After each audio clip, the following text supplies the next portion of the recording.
Hello friends, आप सभी का स्वागत है हमारे यूट्यूब चैनल विजार्ड क्लासेस पर। ठीक है दोस्तों, ये क्लास जो है एसटीईटी कंप्यूटर साइंस और बीपीएससी कंप्यूटर साइंस के लिए जो है काफ़ी फ़ायदेमंद है। ठीक है, तो आज के सेशन का पहला क्वेश्चन है which of the following statement are correct. ठीक है, इनमें से कौन सा स्टेटमेंट जो है वो करेक्ट है। ठीक है, तो इसका आंसर ही देख लीजिए।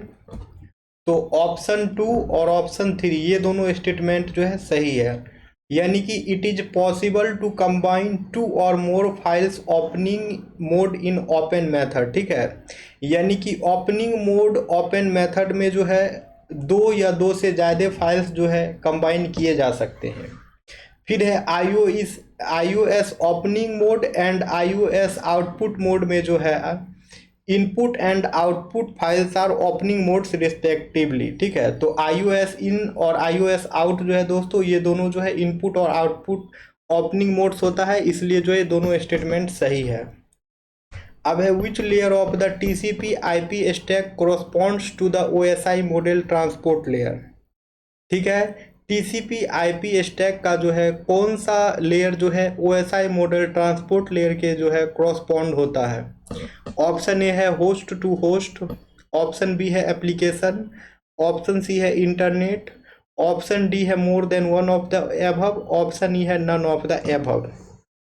ठीक है, तो इसका करेक्ट जो है वो हो जाएगा होस्ट टू होस्ट, यानी कि होस्ट टू होस्ट जो है वो TCP IP स्टैक का है, जो कि TCP IP स्टैक लेयर का होता है, जो कि कोरस्पॉन्ड होता है OSI मॉडल ट्रांसपोर्ट लेयर के। ठीक है, तो इसका आंसर जो है होस्ट टू होस्ट हो जाएगा।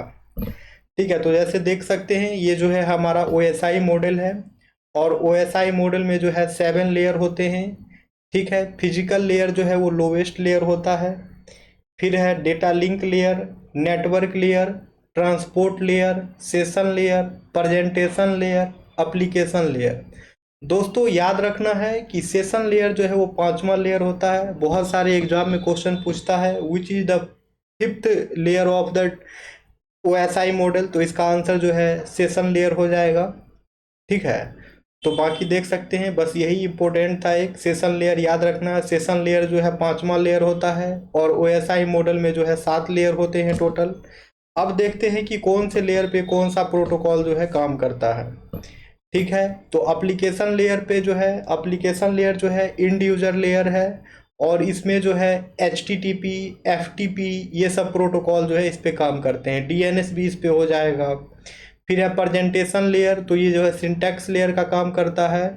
ठीक है, फिर है सेशन लेयर, तो इसमें जो है API सॉकेट ये सब इस पे काम करते हैं। फिर है ट्रांसपोर्ट लेयर, ये जो है एंड टू एंड कनेक्शन के लिए होता है। ट्रांसपोर्ट लेयर में जो है TCP और UDP जो है दोस्तों काम करता है। फिर है नेटवर्क लेयर, नेटवर्क लेयर जो है पैकेट पे काम करता है। IP ICMP IPsec IGMP ये सभी के सभी नेटवर्क लेयर पे काम करेंगे। फिर है डेटा लिंक लेयर, तो फ्रेम जो है वो डेटा लिंक लेयर पे हो जाएगा। फ्रेम हो जाएगा, इथरनेट हो जाएगा, स्विच हो जाएगा, ब्रिज हो जाएगा। ठीक है, इथरनेट स्विच ब्रिज ये सभी के सभी जो है डाटा लिंक लेयर पे काम करते हैं। ठीक है, अब है फिजिकल लेयर, तो इस पे जो है coaxial cable, fibre, wireless, hub, repeater ये सब जो है फिजिकल लेयर पे काम होंगे। ठीक है, तो इसमें जो है आपको दो बात याद रखना है डेटा लिंक लेयर और फिजिकल लेयर के बारे में, कि डेटा लिंक लेयर पे जो है स्विच और ब्रिज जो है डेटा लिंक लेयर पे काम होगा, डेटा लिंक लेयर पे काम करेगा। बाकी फिजिकल लेयर की बात आएगी तो coaxial cable, hub, repeater, fibre ये सभी के सभी जो हैं फिजिकल लेयर पे जो है काम करते हैं। ठीक है, तो अब OSI लेयर के बारे में हम लोग तो एक डिस्कशन ले ही लिए हैं, अब थोड़ा इसका थ्योरी पढ़ लें। OSI जो है इसका फुल फॉर्म है वो होता है ओपन सिस्टम इंटरकनेक्शन। OSI का फुल फॉर्म जो है वो होता है ओपन सिस्टम इंटरकनेक्शन। ये जो है एक रेफरेंस मॉडल होता है जो कि डिस्क्राइब करता है how information from a software application in one computer moves through a physical medium to the software application in another medium.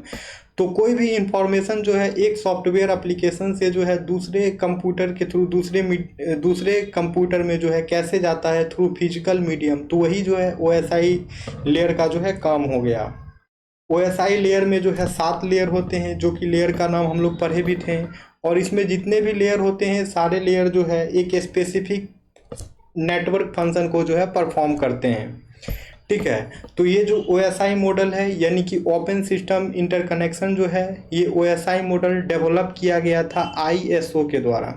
ISO जो है एक इंटरनेशनल ऑर्गेनाइजेशन ऑफ स्टैंडर्डाइजेशन है, ठीक है, जो कि सर्टिफिकेशन देने का काम करता है। तो यही ISO के द्वारा जो है OSI मॉडल डेवलप किया गया था 1984 में, ठीक है। ये भी याद रखना है, OSI मॉडल जो है ISO के द्वारा 1984 में जो है डेवलप किया गया था, ठीक है। तो वही बात लिखा गया है कि OSI मॉडल जो है ये जितने भी टास्क होते हैं उसके 7 लेयर में जो है उसे परफॉर्म करता है, और जितने भी लेयर होते हैं सबको जो है एक स्पेसिफिक टास्क प्रोवाइड किया जाता है। जैसे लेयर 1 हो गया फिजिकल लेयर, तो फिजिकल लेयर जो है दोस्तों ये OSI मॉडल का जो है लोएस्ट लेयर होता है, ठीक है दोस्तों।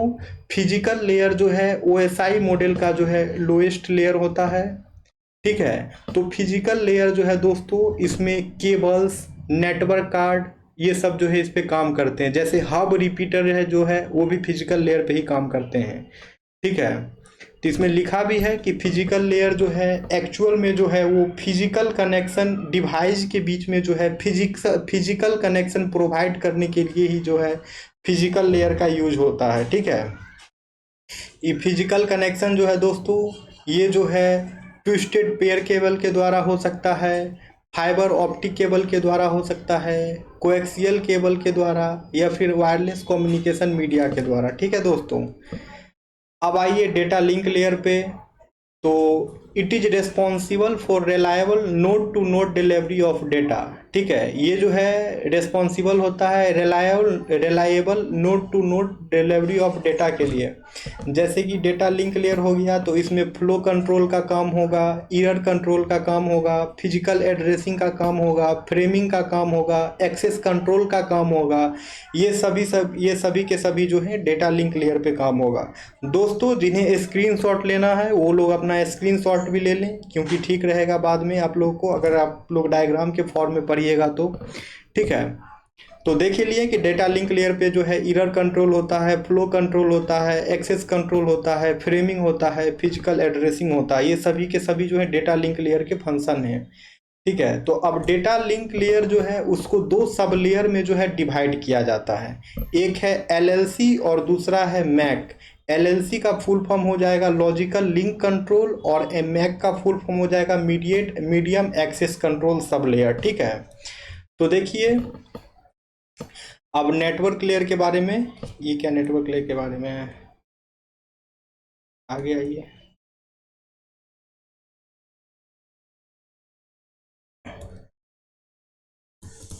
अच्छा OSI लेयर स्टार्ट है यहाँ से, ठीक है। तो ये तो नेटवर्क लेयर हो ही गया कि इंचार्ज ऑफ पैकेट एड्रेसिंग के लिए होता है, जो कि लॉजिकल एड्रेस को फिजिकल एड्रेस में कन्वर्ट करता है। नेटवर्क लेयर पर ही जो है दोस्तों राउटिंग का काम होता है, ठीक है। तो जैसे नेटवर्क लेयर का फंक्शन देख सकते हैं, पैकेटाइजिंग हो गया, ठीक है। जानते ही आप लोग कि नेटवर्क लेयर जो है पैकेट्स पे काम करता है, तो पैकेटाइजिंग हो गया, लॉजिकल एड्रेसिंग हो गया, फ्रेगमेंटेशन हो गया, राउटिंग हो गया, इंटरनेटवर्किंग हो गया, ये सभी के सभी नेटवर्क लेयर पे काम करते हैं। फिर है ट्रांसपोर्ट लेयर को जो है एंड टू एंड लेयर कहते हैं। और ट्रांसपोर्ट लेयर जो है दोस्तों वो मैनेज करता है एंड टू एंड कम्युनिकेशन को, ठीक है। यानी कि सोर्स से डेस्टिनेशन के बीच में जो है मैसेज को ट्रांसफ़र करना, ये ट्रांसपोर्ट लेयर का ही काम है। और ये मैसेज जो है अच्छे से ट्रांसपोर्ट हो, उसमें किसी भी तरह का कोई डुप्लीकेशन ना हो, कोई एरर ना हो डेटा ट्रांसफ़र में, ये काम जो है ट्रांसपोर्ट लेयर का ही है। और ट्रांसपोर्ट लेयर को जो है एंड टू एंड लेयर भी कहते हैं। अब है सेशन लेयर जो है OSI लेयर का 5वां लेयर होता है, ठीक है। Session protocol define the format of the data sent over the connection. जो भी हम लोग जो भी डेटा हम लोग जो है डिफाइन करते हैं, जो भी डेटा हम लोग सेंड करते हैं, तो उस डेटा के फॉर्मेट को जो है डिफाइन करने का काम सेशन लेयर करता है। ठीक है, और सेशन लेयर जो है दो यूजर्स के बीच में जो है सेशंस को मैनेज करता है। ठीक है, different ends in a network. अब है session layer also manages who can transfer the data in a certain amount of time and for how long. और सेशन लेयर ये भी मैनेज करता है कि कौन जो है डेटा को ट्रांसफर कर सकता है किसी सर्टेन अमाउंट ऑफ टाइम पे, और कितने लंबे समय के लिए जो है कौन जो है डेटा को ट्रांसफर कर सकता है, ये मैनेज जो है सेशन लेयर ही करता है। अब है प्रेजेंटेशन लेयर। तो प्रेजेंटेशन लेयर को ही जो है दोस्तों ट्रांसलेशन लेयर भी कहते हैं। प्रेजेंटेशन लेयर को ही जो है ट्रांसलेशन लेयर भी कहते हैं। ठीक है, तो प्रेजेंटेशन लेयर जो है इसका फंक्शन देखिए, कैरेक्टर कोड ट्रांसलेशन पे ये काम करता है। जैसे आस्की से EBCDIC में कन्वर्ट करना हो गया। ठीक है, यानी कि extended binary coded decimal, data conversion में, डेटा कंप्रेशन में, डेटा इंक्रिप्शन में, ये सभी के सभी में जो है प्रेजेंटेशन लेयर काम करता है। अब है एप्लीकेशन लेयर। ठीक है, तो एप्लीकेशन लेयर जो है serves as the window for users and application process to access network services. ठीक है, यूजर्स और एप्लीकेशन के बीच में जो है एक विंडो के वर्क में जो है एक सर्व करता है ताकि जो है ये प्रोसेस कर सके नेटवर्क एक्सेस सर्विसेज को। ठीक है, और एप्लीकेशन लेयर पे जो है मेल हो गया, FTP हो गया, टेलनेट हो गया, DNS हो गया, ये सभी के सभी एप्लीकेशन लेयर पे काम करते हैं। ठीक है, अब जो है कुछ इंपॉर्टेंट फुल फॉर्म है, इस फुल फॉर्म को देख लीजिए। देख रहे हैं दोस्तों, क्वेश्चन के साथ डिस्कशन भी करवा रहे हैं। FTP जो है फाइल ट्रांसफर प्रोटोकॉल होता है, इसका फुल फॉर्म याद कर लें। DHCP जो है डायनेमिक होस्ट कॉन्फ़िगरेशन प्रोटोकॉल होता है। DNS जो है डोमेन नेम सिस्टम होता है। NFS जो है नेटवर्क फाइल सिस्टम होता है। SMTP जो है वो सिंपल मेल ट्रांसफ़र प्रोटोकॉल होता है। POP3 जो है पोस्ट ऑफिस प्रोटोकॉल 3 होता है। SNMP का फुल फॉर्म जो है वो सिंपल नेटवर्क मैनेजमेंट प्रोटोकॉल होता है। SNMP का फुल फॉर्म जो है वो सिंपल नेटवर्क मैनेजमेंट प्रोटोकॉल होता है। HTTP का फुल फॉर्म जो है हाइपर टेक्स्ट ट्रांसफ़र प्रोटोकॉल होता है। HTTP का फुल फॉर्म जो है हाइपर टेक्स्ट ट्रांसफ़र प्रोटोकॉल होता है। BGP का फुल फॉर्म जो है बॉर्डर गेटवे प्रोटोकॉल होता है। RIP का फुल फॉर्म जो है राउटिंग इंफॉर्मेशन प्रोटोकॉल होता है। ठीक है, तो ये सभी के सभी फुल फॉर्म है, इसका नाम याद रखना बहुत ही ज़रूरी है दोस्तों। ठीक है, तो ये जो है एप्लीकेशन लेयर का फंक्शन है। तो एप्लीकेशन लेयर जो है रिसोर्स शेयरिंग और डिवाइस रिडायरेक्शन में, रिमोट फाइल एक्सेस में, रिमोट प्रिंटर एक्सेस में, इंटर प्रोसेस कम्युनिकेशन में, नेटवर्क मैनेजमेंट में, डायरेक्टरी सर्विसेज में, इलेक्ट्रॉनिक मैसेजिंग में जैसे कि मेल हो गया, इस सभी में जो है एप्लीकेशन लेयर काम करता है। ठीक है, अब है what is the use of IOS trunc mode. IOS trunc mode का जो है क्या यूज होता है। ऑप्शन ए है to open a file in input mode, एक फाइल को जो है इनपुट मोड में ओपन करने के लिए। ऑप्शन बी है to open a file in output mode, output mode में जो है एक फाइल को ओपन करने के लिए। ऑप्शन सी है to truncate an existing file to zero, किसी एग्जिस्टिंग फाइल को जो है जीरो में ट्रंकेट करने के लिए। ऑप्शन डी है more than one of the above. Option E है नन ऑफ द एबव। तो इसका करेक्ट आंसर जो है वो हो जाएगा to truncate an existing file to zero, किसी एग्जिस्टिंग फाइल को जो है जीरो में ट्रंकेट करने के लिए जो है IOS ट्रंक मोड का यूज करते हैं। ठीक है, to truncate an existing file to zero, किसी एग्जिस्टिंग फाइल को जो है जीरो में ट्रंकेट करने के लिए जो है इसका यूज करते हैं। अब है the length of an IPv6 address. IPv6 address का जो है दोस्तों लेंथ क्या होता है वो पूछ रहा है। ऑप्शन ए है 32 बीट, ऑप्शन बी है 64 बीट, ऑप्शन सी है 256 बीट, ऑप्शन डी है more than one of the above, option E है नन ऑफ द एबव। ठीक है, तो इसका करेक्ट आंसर जो है वो हो जाएगा नन ऑफ द एबव, क्योंकि IPv6 का जो है दोस्तों ये जो लेंथ होता है इसके एड्रेस का वो होता है 128 बीट का। IPv6 का जो है दोस्तों लेंथ होता है वो होता है 128 बीट का। ओके, और IPv4 जो है वो 32 बीट का होता है। अब है when the mail server sends mail to another mail servers it becomes, जब कोई एक मेल सर्वर जो है अदर मेल सर्वर पे जो है मैसेज को सेंड करता है, ठीक है, मेल सेंड करता है, तो वो मेल जो है क्या बन जाता है, इट बिकम्स, ऑप्शन ए है SMTP क्लाइंट, ऑप्शन बी है SMTP सर्वर, ऑप्शन सी है peer to peer, option D है more than one of the above, option E है नन ऑफ द एबव। तो इसका करेक्ट आंसर जो है वो हो जाएगा SMTP क्लाइंट, यानी कि when the mail server sends mail to other mail server it becomes SMTP clients. ठीक है दोस्तों, तो आज की क्लास को जो है यहीं पे एंड करते हैं। जो लोग भी नए हैं चैनल पे, चैनल को सब्सक्राइब अवश्य कर लेंगे ताकि आने वाले वीडियो का नोटिफिकेशंस जो है आप सभी को मिलता रहे। Okay friends, thank you everyone, फिर हम लोग मिलते हैं कल के क्लास में।